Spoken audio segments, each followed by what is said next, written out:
ओम श्री शक्ति नमः। ओम श्री शक्ति नमः। ओम श्री शक्ति नमः। ओम श्री शक्ति नमः। ओम श्री शक्ति नमः। सगर का जन्म तथा शत्रु विजय, कपिल के क्रोध से सगर पुत्रों का विनाश तथा भगीरथ द्वारा लाई हुई गंगा जी के स्पर्श से उन सब का उद्धार। श्री जनक जी कहते हैं, मुनिवर, इस प्रकार राजा बाहु की वे दोनों रानियां और मुनि के आश्रम पर रहकर प्रतिदिन भक्ति भाव से उनकी सेवा शुश्रूषा करती रही। नारद जी, इस तरह 6 महीने बीत जाने पर राजा की जो जेठी रानी थी, उसके मन में सौंठ की समुद्री देखकर पापपूर्ण विचार उत्पन्न हुआ। अत उस पापिनी ने छोटी रानी को जहर दे दिया। किंतु छोटी रानी प्रतिदिन आश्रम की भूमि लिपने आदि के द्वारा मुनि की भली भांति सेवा करती थी, इसीलिए उस पुण्य कर्म के प्रभाव से रानी पर उस विष का असर नहीं हुआ। तत्पश्चात 3 मास और व्यतीत होने पर रानी ने शुभ समय में विष के साथ ही एक पुत्र को जन्म दिया। मुनि की सेवा से रानी के सब पाप नष्ट हो चुके थे। और लोक में सत्संग का कैसा महात्म्य है, वह कौन सा पाप नष्ट नहीं कर सकता, और सत्संग के प्रभाव से पाप नष्ट हो जाने पर पुण्यात्मा मनुष्य को कौन सा सुख अधिक से अधिक नहीं मिल सकता। जानकर और अनजान में किया हुआ तथा दूसरों से कराया हुआ जो पाप है, उस सबको महात्मा पुरुषों की सेवा तत्काल नष्ट कर देती है। संसार में सत्संग के प्रभाव जड़ भी पूज्य हो जाता। जैसे भगवान शंकर के द्वारा ललाट में ग्रहण कर लिए जाने पर एक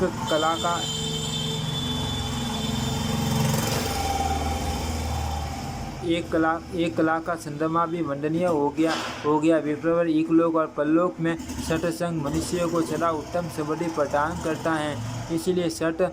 इसीलिए संत पुरुष परम पूजनीय है। मुनिवर, महात्मा के पुरुषों के गुणों का वर्णन करने में कौन समर्थ है। और उनके प्रभाव से गर्भ में पड़ा हुआ विष 3 मास तक पछता रहा, यह कैसी अद्भुत बात है। तेजस्वी मुनि और ने गर्भ विष के सहित उत्पन्न हुए पुत्र को देखकर उसका जातक्रम संस्कार किया और उस बालक का नाम सगर रखा। माता ने बालक सगर का बड़े प्रेम से पालन पोषण किया। मुनिवर और ने यथा समय उसके चूड़ाक्रम तथा यज्ञोपवीत संस्कार किए तथा राजा के लिए उपयोगी शास्त्रों का उसे अध्ययन कराया। मुनि सब मंत्रों के ज्ञाता थे। उन्होंने देखा सगर अब बाल्यावस्था से कुछ ऊपर उठ चुका है और मंत्र ग्रहण करने में समर्थ है। तब उसे अस्त्र शस्त्रों की मंत्र सहित शिक्षा दी। नारद जी महर्षि औरव से शिक्षा पाकर सगर बड़ा बलवान, धर्मात्मा, कर्तज्ञ, गुणवान तथा परम बुद्धिमान हो गया। धर्मज्ञ सगर प्रतिदिन अमित तेजस्वी औरव मुनि के लिए समिधा, कुशा, जल और फूल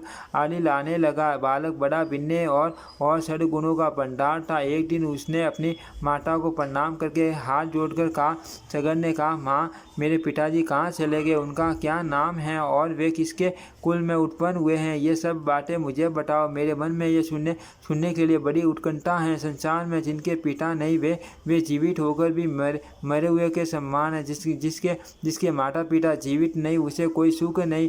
जैसे धर्महीन मूर्ख मनुष्य इस लोक और परलोक में निंदित होता है, वही दशा पितरहीन बालक की भी है। माता पिता से रहित अज्ञानी अविवेकी पुत्रहीन तथा तृणग्रस्त पुरुष का जन्म व्यर्थ है। जैसे चंद्रमा के बिना रात्रि, कमल के बिना तालाब और पति के बिना स्त्री की शोभा नहीं होती, उसी प्रकार पितरहीन बालक भी शोभा नहीं पाता। जैसे धर्महीन मनुष्य कर्महीन ग्रस्त और गौ आदि पशुओं से हीन वैश्य की शोभा नहीं होती, वैसे ही पिता के बिना पुत्र सुशोभित नहीं होता। जैसे सत्य रहित वसन साधु पुरुषों से रहित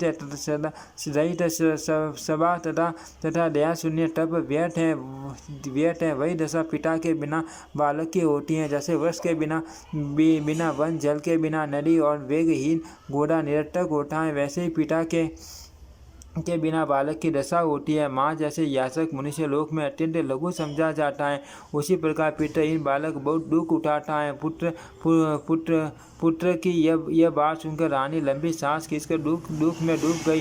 उसने सगर की पूछने पर उसे सब बातें ठीक बता दी। ये सब वटान सुनकर सगर को बड़ा क्रोध हुआ। उनके नेत्र लाल हो गए। उन्होंने उसी समय प्रतिज्ञा की मैं शत्रुओं का नाश कर डालूंगा। फिर और मुनि की परिक्रमा करके माता को प्रणाम किया और मुनि से आज्ञा लेकर वहाँ से प्रस्थान किया।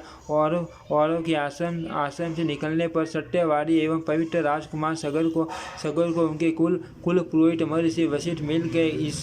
इससे उन्हें बड़ी प्रसन्नता हुई। अपने कुल गुरु महात्मा वशिष्ठ को प्रणाम करके सगर ने अपना सब समाचार बताया। यद्यपि वे ज्ञान दृष्टि से सब कुछ पहले से ही जानते थे, राजा सगर ने उन्हीं महर्षि इंद्र, वारुण, ब्रह्म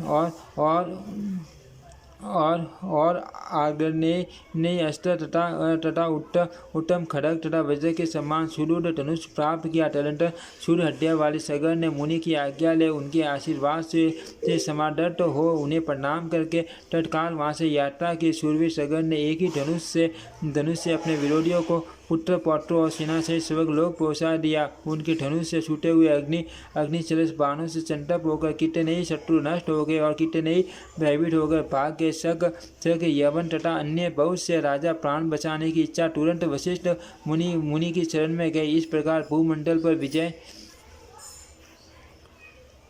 विजय प्राप्त करके बाहुपुत्र सगर शीघ्र ही आचार्य वशिष्ठ के समीप आए। उन्हें अपने गुप्त सरों से यह बात मालूम हो गई थी कि हमारे शत्रु गुरुजी की शरण में गए हैं। बाहुपुत्र सगर को आया हुआ सुनकर महर्षि वशिष्ठ शरणागत राजाओं की रक्षा करने तथा अपने शिष्य सगर की प्रसन्नता के लिए क्षण पर विचार करने लगे। फिर उन्होंने कितने ही राजाओं के सिर मुड़वा दिए और कितने ही राजाओं को दाढ़ी मुँह से मुड़वा दी। यह देखकर सगर हंस पड़े और अपने टपो निधि गुरु से इस प्रकार बोले। सगर ने कहा, गुरुदेव, आप इन दुराचारियों की व्यर्थ रक्षा करते हैं। इन्होंने मेरे पिता के राज्य का अपहरण कर लिया था, अतः मैं सब प्रकार से इनका संहार कर डालूंगा। पापात्मा दुष्ट मनुष्य तब तक दुष्टा करते हैं जब तक कि उनकी शक्ति प्रबल होती है। इसीलिए शत्रु यदि दास बनकर आए, वेश्याएं, सौहार्द दिखाए और साप साधुता प्रकट करे तो कल्याण की इच्छा रखने वाले पुरुषों को उन पर विश्वास नहीं करना चाहिए। क्रूर मनुष्य पहले तो जीभ से बड़ी कठोर बातें बोलते हैं, किंतु जब निर्मल पड़ जाते हैं तो उसी जीभ से बड़ी करुणाजनक बातें कहने लगते हैं। जिसको अपने कल्याण की इच्छा हो वह नीति शास्त्र का ज्ञाता पुरुष दुष्टों के दम्भपूर्ण साधु भाव और दास भाव पर कभी विश्वास न करे। नम्रता दिखाते हुए दुर्जन, कपटी मित्र और दुष्ट स्वभाव वाली स्त्री पर भी विश्वास करने वाला पुरुष मृत्यु तुल्य खतरे में ही है। अतः गुरुदेव, आप इनकी प्राण रक्षा न करें। ये रूप तो गौ का सा बनाकर आए हैं, परंतु इनका कर्म व्याघ्रों के समान है। इन सब दुष्टों का वध करके मैं आपकी कृपा से इस पृथ्वी का पालन करूंगा। वशिष्ठ जी बोले, माँ बाग, आपके अनेक साधुवाद हैं। सुव्रत, आप ठीक कहते हो। फिर भी मेरी बात सुनकर आपको पूर्ण शांति मिलेगी। राजन, सभी जीव कर्मों की रस्सी में बंधे हुए हैं, तथापि जो अपने पापों से ही मारे गए हैं उन्हें फिर किस लिए मारते हो। ये शरीर पाप से उत्पन्न हुआ और पाप से ही बढ़ रहे हैं। इसे पाप मूलक जानकर भी आप क्यों इसका वध करने को उद्यत हुए हो। आप वीर सत्य हो। इस पाप मूलक शरीर को मार कर आपको कौन सी कीर्ति प्राप्त होगी। ऐसा विचार कर इन लोगों को मत मारो। गुरु वशिष्ठ का यह वचन सुनकर सगर का क्रोध शांत हो गया। उस समय मुनि भी सगर के शरीर पर अपना हाथ फेरते हुए बहुत प्रसन्न हुए। तदनंतर महर्षि वशिष्ठ ने उत्तम व्रत का पालन करने वाले अन्य मुनियों के साथ महात्मा सगर का राज्याभिषेक किया। सगर की दो स्त्रियां थी, केशिनी और सुमति। नारद जी ये दोनों विदर्भ राज कश्यप की कन्याएं थी। एक समय राजा सगर की दोनों पत्नियों द्वारा प्रार्थना करने पर भृगुवंशी मंत्र बेटा और मुनि ने उन्हें पुत्र प्राप्ति के लिए वर दिया। वे मुनिवर तीनों काल की बातें जानते थे। उन्होंने क्षण भर ध्यान में स्थित होकर केशिनी और सुमति का हर्ष बढ़ाते हुए इस प्रकार कहा, का औरब बोले, माँ बाकी आप दोनों में से एक रानी तो एक ही पुत्र प्राप्त करेगी, किंतु वह वंश को चलाने वाला होगा, परंतु दूसरी केवल संतान विषय इच्छा की पूर्ति के लिए 60,000 पुत्र पैदा करेगी। आप लोग अपनी अपनी रुचि के अनुसार इनमें से एक एक वर मांग लो। और मुनि का यह वचन सुनकर केशिनी ने वंश परंपरा के हेतुभूत एक ही पुत्र का वरदान मांगा तथा रानी सुमति के 60,000 पुत्र उत्पन्न हुए। मुनिश्रेष्ठ केशिनी के पुत्र का नाम था असमंजस। दुष्ट असमंजस उन्मति से चेष्टा करने लगा। उसकी देखा देखी सगर के सभी पुत्र बुरे आचरण करने लगे। इन सब के दूषित कर्मों को देखकर बाहुपुत्र राजा सगर बहुत दुखी हुए। उन्होंने अपने पुत्रों के निंदित कर्म पर भलीभांति विचार किया। वे सोचने लगे, इस संसार में दुष्टों का संग अत्यंत कष्ट देने वाला है। तदंतर असमंजस के अंशुमान नामक पुत्र उत्पन्न हुआ, जो बड़ा धर्मात्मा, गुणवान और शास्त्रों का ज्ञाता था। वह सदा अपने पितामह राजा सगर के हित में संलग्न रहता था। सगर के सभी दुराचारी पुत्र लोक में उपद्रव करने लगे। वे धार्मिक अनुष्ठान करने वाले लोगों के कार्य में सदा विघ्न डाला करते थे। वे दुष्ट राजकुमार सदा मद्यपान करते और पारिजात आदि दिव्य वृक्षों के फूल लाकर अपने शरीर को सजाते थे। उन्होंने साधु पुरुषों की जीविका छीन ली और सदाचार का नाश कर डाला। ये सब देखकर इंद्र आदि देवता अत्यंत दुख से पीड़ित हो इन सगर पुत्रों के नाश के लिए कोई उत्तम उपाय सोचने लगे। सब देवता कुछ निश्चय करके पाताल की गुफा में रहने वाले देवेश्वर भगवान कपिल के समीप गए। कपिल जी अपने मन से परमानंद स्वरूप आत्मा का ध्यान कर रहे थे। देवताओं ने भूमि पर दंड की भांति लेटकर उन्हें साष्टांग प्रणाम किया और इस प्रकार स्तुति की। देवता बोले, भगवान आप योग शक्तियों से संपन्न हैं, आपको नमस्कार हैं। आप सांख्य योग में रत रहने वाले हैं, आपको नमस्कार है। आप नर रूप से छिपे हुए नारायण हैं, आपको नमस्कार है। संसार रूपी वन को भस्म करने के लिए आप दावानल के समान है तथा धर्म पालन के लिए सेतु रूप हैं, आपको नमस्कार है। प्रभु आप मान वितराग महात्मा हैं, आपको बारंबार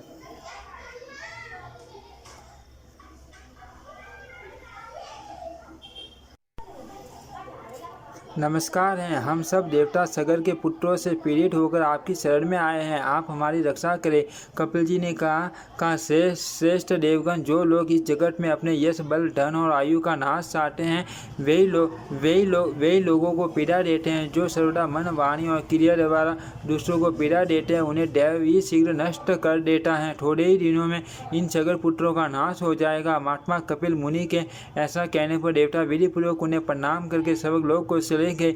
इसी बीच में राजा सगर ने वशिष्ठ आदि महर्षियों के सहयोग से परम उत्तम अश्वमेघ यज्ञ का अनुष्ठान आरंभ किया। उस यज्ञ के लिए नियुक्त किए हुए घोड़े को देवराज इंद्र ने चुरा लिया और पाताल में जहाँ कपिल मुनि रहते थे वहीं ले जाकर बांध दिया। इंद्र के द्वारा चुराए हुए उस अश्व को खोजने के लिए सगर के सभी पुत्र आश्चर्यचकित होकर भू आदि लोकों में घूमने लगे। जब ऊपर के लोक में कहीं भी उन्हें वह अश्व दिखाई नहीं दिया, तब वे पाताल में जाने को उद्यत हुए। फिर तो सारी पृथ्वी को खोदना शुरू किया। एक ने अलग अलग एक योजन भूमि खोद डाली। खोदी हुई मिट्टी को उन्होंने समुद्र के तट पर बिखेर दिया और उसी द्वार से वे सभी सगर पुत्र पाताल लोक में जा पहुँचे।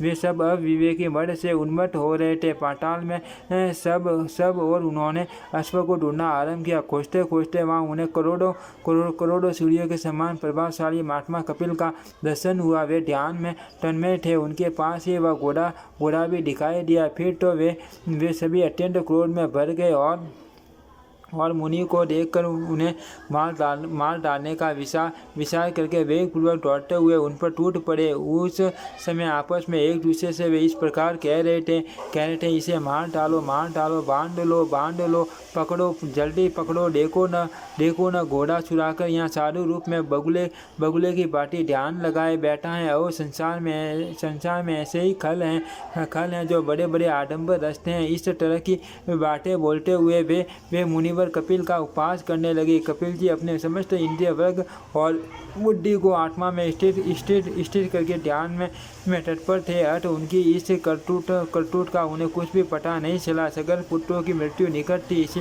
इसीलिए उन लोगों की बुद्धि मारी गई थी। वे मुनि को लाठों से मारने लगे। कुछ लोगों ने उनकी बाएं पकड़ ली, तब मुनि की समाधि भंग हो गई। उन्होंने विस्मित होकर लोक में उपद्रव करने वाले सगल पुत्रों को लक्ष्य करके गंभीर भाव से युक्त ये वचन का, जो ऐश्वर्य के मद से उन्मत्त है, जो भूख से पीड़ित है, जो कामी है तथा जो अहंकार से मूढ़ हो रहे हैं, ऐसे मनुष्यों को विवेक नहीं होता। यदि दुष्ट मनुष्य सज्जनों को सताते हैं तो इसमें आश्चर्य क्या है। नदी का वेग किनारे पर उगे हुए वृक्षों को भी गिरा देता है। जहाँ धन जवानी तथा पराई स्त्री भी हैं, वहाँ सदा सब अंधे और मूर्ख बने रहते हैं। दुष्ट के पास लक्ष्मी हो तो वह लोक का विनाश करने वाली होती हैं। जैसे वायु अग्नि की ज्वालों को बढ़ाने में सहायक होता है और जैसे धूल सांप के विष को बढ़ाने में कारण होता है, उसी प्रकार दुष्ट की लक्ष्मी उसकी दुष्टता को बढ़ा देती है। और धन के मद से अंधा हुआ मनुष्य देखते हुए भी नहीं देखता। यदि वह अपने हित को देखता है तभी वह वास्तव में देखता है। ऐसा कहकर कपिल जी ने कुपित हो अपने नेत्रों से आग प्रकट की। उस आग ने समस्त सगल पुत्रों को बसन भर में जलाकर भस्म कर डाला। उनके नेत्रों अग्नि को देखकर पाताल निवासी जीव शोक में डूब गए और असमय में प्रलय हुआ जानकर चित्कार करने लगे। उस अग्नि से संतप्त हो संपूर्ण सर्प तथा राक्षस समुद्र में शीघ्रतापूर्वक समा गए। अवश्य ही साधु महात्माओं का कोप दूसरा होता है। तदनंतर देवदूत ने राजा के यज्ञ में आकर यजमान सगर को वह सब समाचार बताया। राजा सगर सब शास्त्रों के ज्ञाता थे। ये सब वृतांत सुनकर उन्होंने अत्यंत प्रसन्नतापूर्वक कहा, देव ने ही उन दुष्टों को दंड दे दिया। माता पिता भाई अथवा पुत्र जो भी पाप करता है वही शत्रु माना गया है। जो पाप में प्रवृत्त होकर सब लोगों के साथ विरोध करता है उसे मान शत्रु समझना चाहिए। यही शास्त्रों का निर्णय है।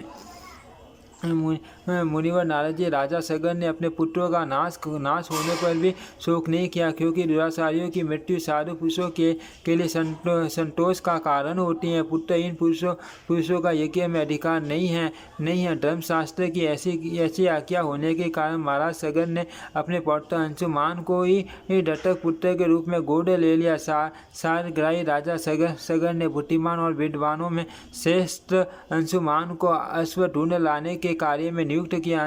अंशुमान ने उस गुफा के द्वार पर जाकर तेजो राशि मुनिवर कपिल को देखा और उन्हें साष्टांग प्रणाम किया। फिर दोनों हाथों को जोड़कर वह विनयपूर्वक उनके सामने खड़ा हो गया और शांतचित्त सनातन देव कपिल से इस प्रकार बोला। अंशुमान ने कहा, ब्राह्मण, मेरे पिता के भाइयों ने यहाँ आकर जो दुष्टता की है उसे आप क्षमा करें, क्योंकि साधु पुरुष सदा दूसरों के उपकार में लगे रहते हैं और क्षमा ही उनका बल है। संत महात्मा दुष्ट जीवों पर भी दया करते हैं। चंद्रमा सांडाल के घर से अपनी सांडली खींच नहीं लेते। सज्जन पुरुष दूसरों से सताए जाने पर भी सबके लिए सुख कारक ही होता है। देवताओं द्वारा अपनी अमृतमयी कला के भक्षण किए जाने पर भी चंद्रमा उन्हें परम संतोष ही देता है। संतन को काटा जाए या छेड़ा जाए, वह अपनी सुगंध से सबको सुवासित करता रहता है। साधु पुरुषों का भी ऐसा ही स्वभाव होता है। पुरुषोत्तम आपके गुणों को जानने वाले मुनिवर गण ऐसा मानते हैं कि आप क्षमा, तपस्या तथा